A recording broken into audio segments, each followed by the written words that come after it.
Hello, I'm Mark Lee. I'm delighted to be here. First of all, I'd like to thank Pierre Paolo and Christian for the invitation. It's great to be in a conference with such great minds and great practitioners, and I'm beyond happy to be in the same conference with Herman Czech, whom has been an important figure since my days as a student. You know, a couple of years ago, I went to a Beatles concert with my daughter, and not a Beatles concert, sorry, Paul McCartney concert with my daughter. And between the songs, you know, he would tell stories.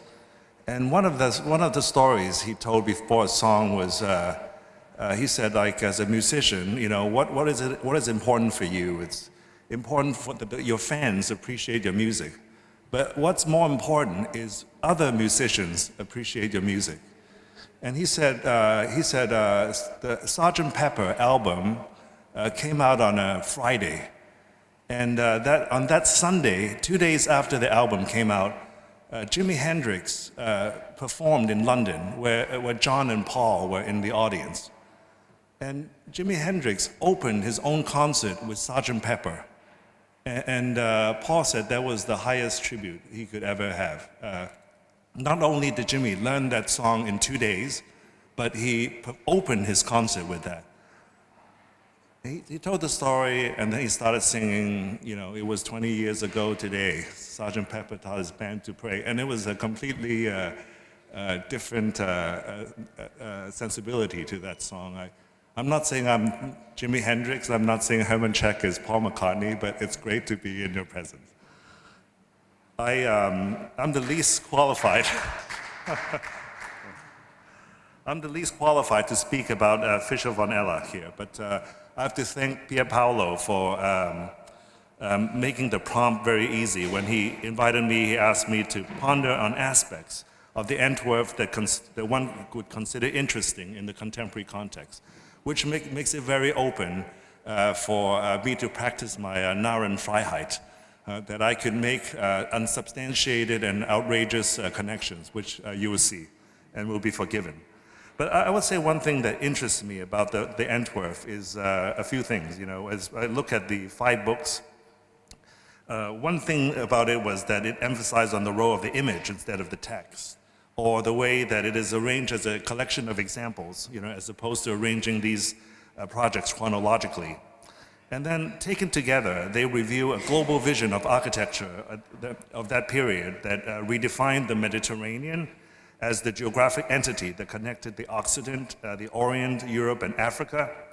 And like many operative manifestos, or modern manifestos from Venturi's Complexity and Contradiction, or Rem Koolhaas' Delirious New York, Fischer's Entwurf also acted as a source for his own work, as Sam has talked about in the evidence in Book 4.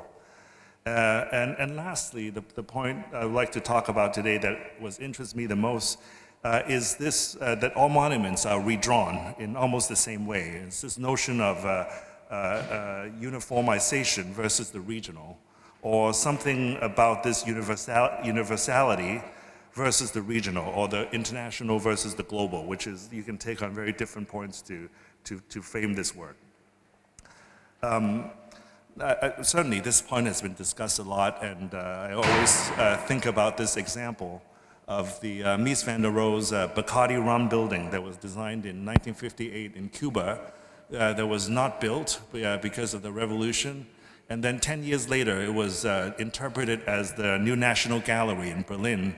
And everyone said this is the most Germanic building, you know, that you can build connections to Shinko, but it started for Cuba. It was white before it was painted black. So this notion of what is regional, what is local, what is national, is something that is interesting to me as a topic, especially within the issue of modernity. So what I'd like to do today is to take a look at the cross-section of the work and career of the late I.M. Pei as a reflection upon this dichotomy, or this tension between the universal and the regional that Fischer has shown in the Antwerp, and how a 20th century architect like Pei, within his context, had to deal with the decisions of being international, being modernist, versus being local, or being authentic, or being regional. and ultimately about a certain degree of civility, or exercising a certain position of civility. Why I.M. Pei and Fischer? Well, there's some similarities, I think, between the two, although they're separated by 250 years and at least more than, I think, 7,000 kilometers apart.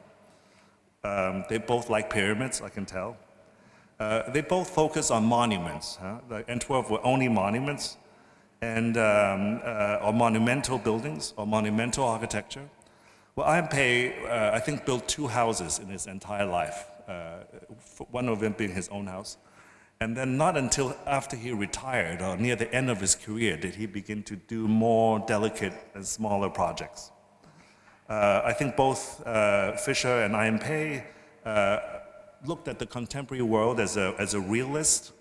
The buildings in the Antwerp, as Pier Paolo had pointed to me, were documented because they were built or believed to be built, and how Fischer von Erlach interpreted that, in the way that maybe I.M. Pei's realism was very self-explanatory. Well, lastly, they were both architects to royalty. You know, Fischer for the emperor and the Holy Roman Empire, and I.M. Pei, you know, from the Kennedys to the Mitterrand, from Deng Xiaoping to Hamad al-Thani. This is the original scheme for the JFK library that was supposed to be in Harvard that was relocated in another place later. I also like this photograph of I.M. Pei taken by Vanity Fair, I think in the 90s. And I like how they place a pyramid over his head, kind of compared to the more Baroque wig of Fischer von Erlach. But I think in some ways, I think Fischer von Erlach looked at this tradition with this idea of sameness and universality, not unlike Pei's background, you know, being educated under Gropius, Marcel Breuer, Siegfried Gideon, the notion of international style as a language of this universalism. So I.M. Pei's career is, everyone knows pretty well, pretty much started off with this modernist building, like this one in Denver in 1952, or Kips Bay Plaza, where he introduced concrete construction to low-cost housing that transcend class and type, you know, to Society Hills Tower or the University Plaza in New York University. Also in terms of geography, from the MIT building from the early 60s to the OCBC Center in Singapore in the 70s. And besides high-rises, there's a series of institutional scale buildings that he's been involved with, starting with the National Center of Atmospheric Research from the early 60s, a series of museums, the Johnson Museum of Art at Cornell, the Everson, or later on the National Gallery East Wing building, the library in Columbus, Indiana, to the Damon Arts Center. There's a series that I would say the two types that I.M. Pei has been involved with most of his career. Now, if we go back a little bit, this is a picture of Gropius at Robinson Hall. On the lower right is I.M. Pei as a student. 1942 was the same period when Gropius was working with Konrad Wachsmann on the General Panel Corporation, on the General Panel's houses. And when Pei was a student after MIT, studying with, doing his thesis project with Gropius and Breuer. And this is the moment where Pei recalled, like, Gropius would talk to his master class and say things like, hey, let's talk about interpenetration, about tension, about counterpoint, about simultaneity, about how one could accomplish many purposes with a single stroke. He had a classmate who said, well, you know, Gropius is always concerning himself with this whole notion of universal truth. And Pei replied as a student, said, Gropius is the universal truth. Now, was it that smooth since his student days? Actually, it's not. I mean, I would like to show some terrible pictures I found online. This is the I.M. Pei's thesis project that was directed by or advised by Gropius and Breuer. This is a museum of Chinese art in Shanghai, 1946. This is, I think, a moment, the first time, you know, right before the revolution in China, and certainly there were a lot of unrest between the Nationalist Party and the Communist Party, But this notion about the regional, about the local, had begun to enter into Pei's vocabulary, also as a way to challenge some of the precepts that Gropius had thrown out at Harvard. It's well known that Gropius eliminated all the historical classes in history at the Graduate School of Design. So for Pei, at that time, he talked about the importance for him to search for an architectural style appropriate for modern China, a regional or national expression in architecture, one that will be truly Chinese without any resort to Chinese architectural details and motives as we know them. And where Pei tried to accommodate both Chinese tradition with Bauhaus modernity. So this is a building with a two-story building with a half-sunken courtyard, so that the main courtyard, you can see through to the gardens. And also there's a series of smaller landscape courtyards where the galleries are always associated with these courtyards, so the art is always associated with nature. Pei talked about how Chinese art are always directly or indirectly results of observation of nature, and the adjacency of nature to this artwork was important.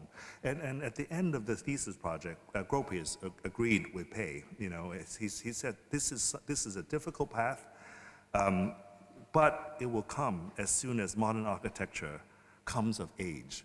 And this is something I think of sometimes myself in terms of history, where perhaps certain parts of Central and Western Europe, modernity came with a revolutionary seal, as opposed to maybe some Scandinavian countries where Nordic classicism or certain classicism started off the national identity, and modernity come much later. But when it came, belated as it was, it came much more mature.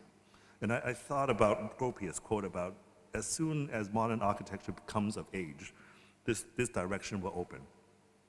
So Gropius himself really promoted this project. There was a progressive architecture piece where he promoted Harvard students. Pei got an entire spread, and he talked about how Pei's thesis project, held on to the basic traditional features of China, which is still alive, without sacrificing a progressive conception of design.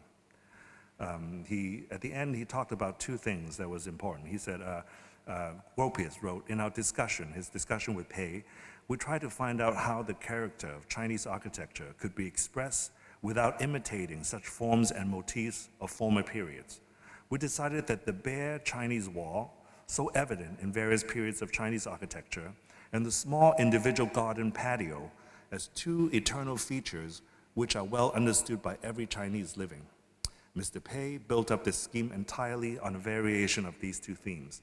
So for Gropius, who had banished the study of architecture history at the core of Harvard's curriculum, he was giving Pei considerable room to maneuver.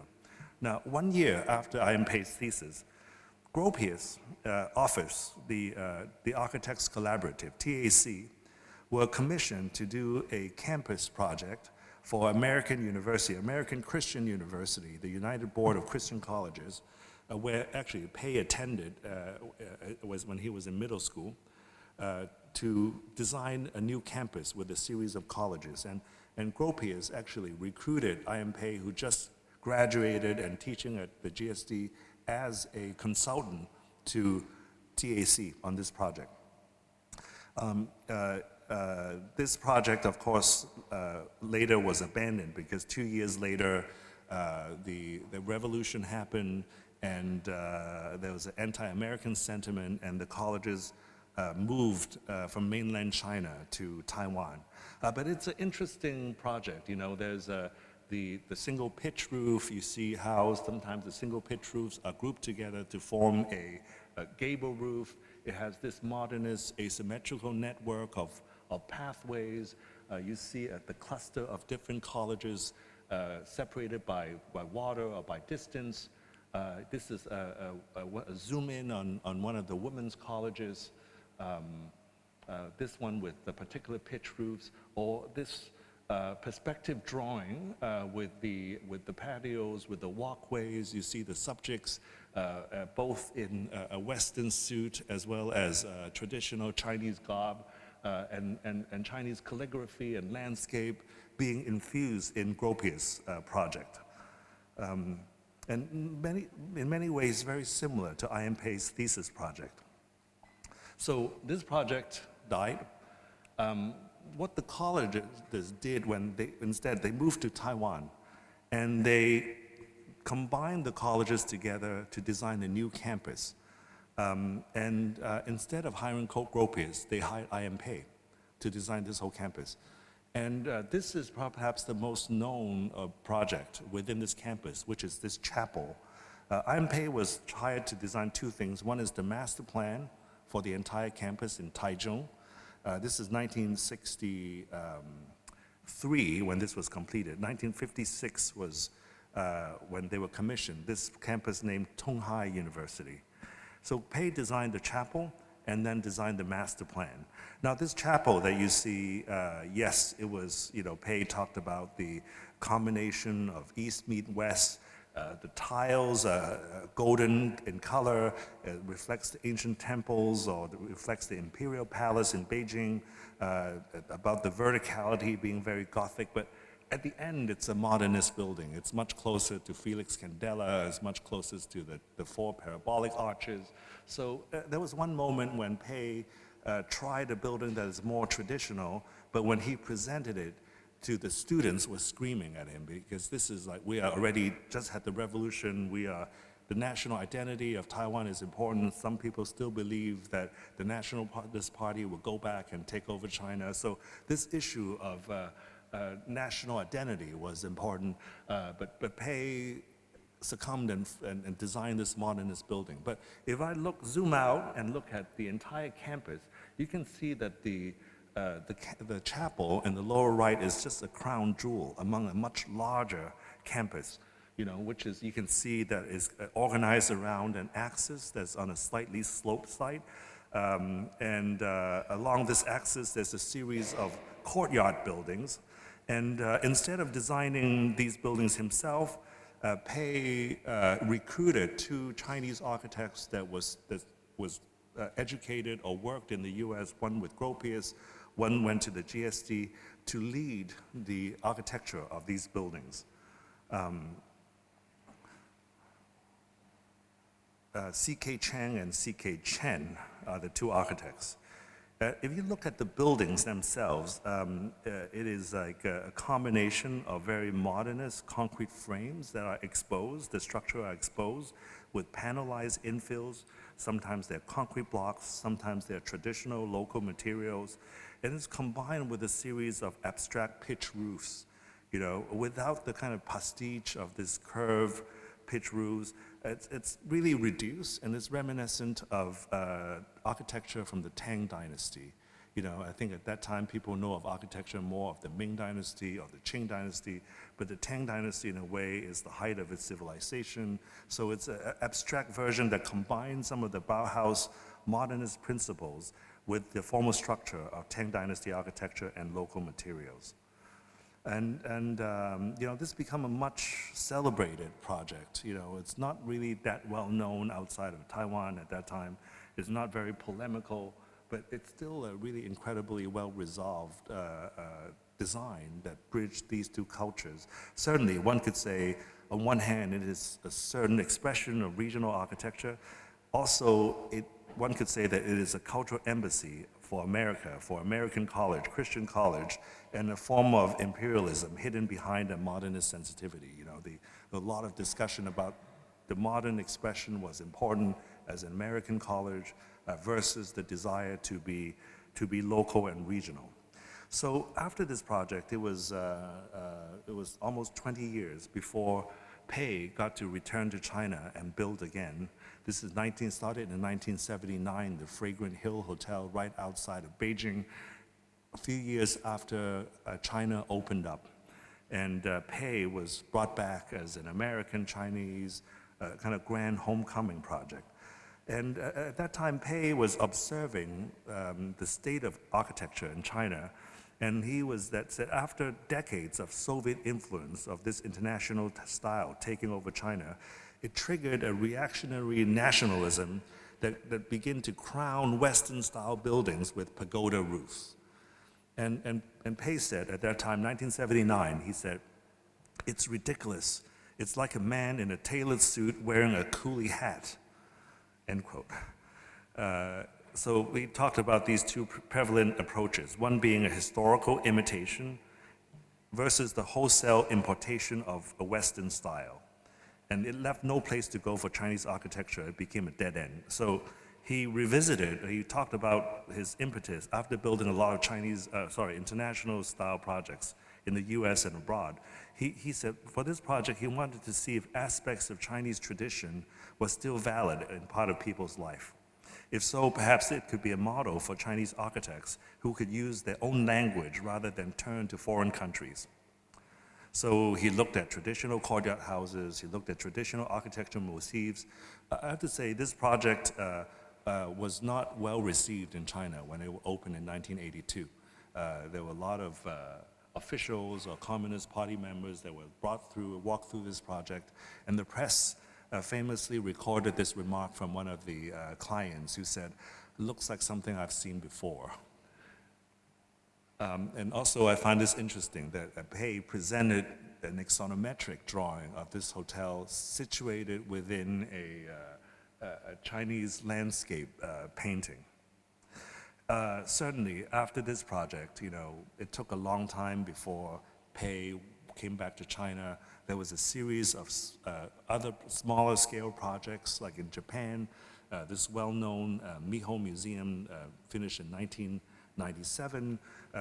Pei used the Chinese tail, the ancient metaphor of the tail of the Peach Blossom Valley, as a way of siting this house. And you have to go through a tunnel, go through a bridge before this whole museum emerges itself, that's situated in a hidden valley. Certain motifs of Pei, whether from the pyramid or this type of glass roof that you see in his museum projects, begin to congeal and begin to suggest the traditional gable roofs of the Japanese. Actually, speaking of Tang Dynasty architecture, oftentimes you don't see that much Tang Dynasty architecture in China. When another regime comes, a lot of the important buildings of the previous period was either eradicated, demolished, or radically transformed. But actually, when you go to Kyoto, you see a lot of Tang Dynasty architecture. When Kyoto was built, a lot of the Tang Dynasty was at the height of culture in Asia. A lot of references were made from Tang Dynasty architecture. So it's interesting enough that Pei looked at that again in reference to his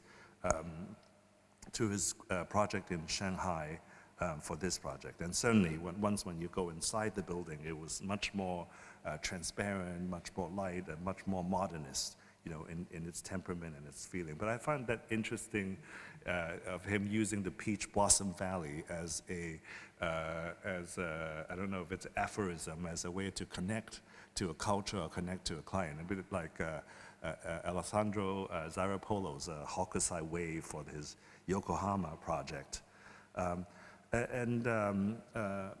Pei, said he never had a chance to design small-scale projects until he retired or semi-retired. So here, I think when at the end of his life, when he was designing some of these small-scale projects, and certainly the context of which were very different, I think a lot of this sense of the regional, the traditional history began to come back. And this one particularly important for him is the Suzhou Museum, finished in 2006. Suzhou was his hometown where he grew up. His ancestors were from here. 40 miles from Shanghai. It's known as the Venice of China, very close to the trade. Marco Polo said it's the Venice of China. And certainly building on the tradition of the central garden, the pond, the tea pavilion, relates to the typology of local gardens without direct pastiche. Also, as Gropius mentioned, the patio and the white wall begin to come back as a way to inform the architecture of the building. Now, he, besides working in China, he has also worked in other countries and other cultures. The Doha Museum, 2008, finished 2 years after the Suzhou Museum, and Pei talked about having his late belated world tour to look at Islamic architecture, to find a source as a design for this project. And he said he looked at the mosque in Cordoba, Fatehpur Sikri, mosque in Damascus, the fortress in Tunisia. Nothing quite worked. But basically looking at things of Islamic architecture of the same climate and culture, nothing quite worked until for him, he found this 13th century Sabil, or this fountain at the mosque in Cairo that became for him a language that is almost cubist, he said, cubist in expression and geometric progression that evoked the vision of design elements of Islamic architecture. So I think it's interesting to see his progress that maybe start off from the fundamentals of a universality, of modernism, that moved towards a regional expression, whether it's from a motif or an abstracted vision of that, as opposed to something that is imported from beyond. Within the courtyard, there's this light pavilion, and then also this a pavilion that I.M. designed in 2003 in the UK in Wiltshire. Pei was 86 around that time. And this is the thing that he said, well, this is a folie. You know, I couldn't do a folie until after I'm completely retired, because before I couldn't afford to do that. And very much like the Miho Museum, the structure is an octagon. You enter underneath the building, and then you have this panoramic view of the whole landscape. It's interesting to note also, this was designed for the Keswick family, who started the Jardine Matheson Holdings in Hong Kong. And Keswick was also Maggie Keswick, the wife of Charles Chang's family, who had, all of this Maggie's Pavilion all around the world. So I was just looking at this series of projects and thinking about this notion of the universality that Pei started off with, and dealing with the regional, the specific, or the culturally specific, and how these two pavilions may be slightly different, when we think about the Chinese pavilion for the Swedish royal family on the left, or the Chinese house in Sanssouci, where maybe this type of Orientalism came from a more European perspective, or exoticized perspective from a European lens, in relationship to how Pei perhaps went through a universality that was imposed from a European perspective, or from then became American perspective, and then imported back through his eyes to China. So it's very different from, let's say, Van Brau or Hawksmoor's way of thinking about these pavilions. So I just feel obliged to show this. I'm thinking of what Sam talked about, like, is it a sampling of different things, or is this a cover, of history, and how maybe Fischer von Erlach's attitude and Pei either have parallels or differences. So I also feel right in Vienna to end with Adolf Loos that I learned from Mr. Czech's writings, especially the piece Men's Fashion that was published in 1898. And I just wanted to recall that quote from I.M. Pei when he designed the Fragrant Hill Hotel, when he said, this is like criticizing architecture in China at that time as ridiculous, like a man in a tailored suit wearing a coolie hat. Loos at that time said, what does it mean to be dressed well? It means to be dressed correctly. It is a question of being dressed in a way that one stands out the least in a good society. To be conspicuous, it's bad manners. However, this axiom is not equally predictable in every situation. A certain coat might go unnoticed in Hyde Park, but will be highly conspicuous in Peking, Zanzibar, or Vienna on the Stephanplatz. The coat is simply European. It is impossible to demand that the man at the height of fashion and culture dress in Peking like a Chinese, in Zanzibar like the East Africans, and on the Stephanplatz like a Viennese. The axiom must therefore be narrowed. In order to be dressed correctly, one must not stand out at the center of culture. And at the moment, the center of culture is London. An article of clothing is modern when the wearer stands out as little as possible at the center of culture on a specific occasion in the best society. A dandy man is whose clothing serves only to distinguish him from his environment, end quote. When this essay was published in America through the opposition books, this was one of the cartoon illustrations by Theodor Thomas Heine in a newspaper in Munich in 1902, and they were contrasting German and English fashions. The caption to the left-hand image was, "Herr and Frau Schmidt looked like this when they traveled to London." The caption on the right was, "And like this when they return after a week as Mr. and Mrs. Smith." So So I'd just like to end with two buildings. One is Brunelleschi's Foundling Hospital, and the other is Michelozzo's St. Marco Church in nearby, and convent that is close by the Foundling Hospital. In 1980, in a TV series that Paul and I talked about often, there was an interview with Barbara Lee Diamondstein at I.M. It's a program named American Architecture Now. And this is a quote by I.M. and he said, "The other day I was called attention to the fact that Brunelleschi designed a building in Florence named the Foundling Hospital in the 15th century. 89 years later, Michelozzo designed a building across the square from the Foundling Hospital, almost identical. Now, that is civilized. That is being very civilized." Thank you very much.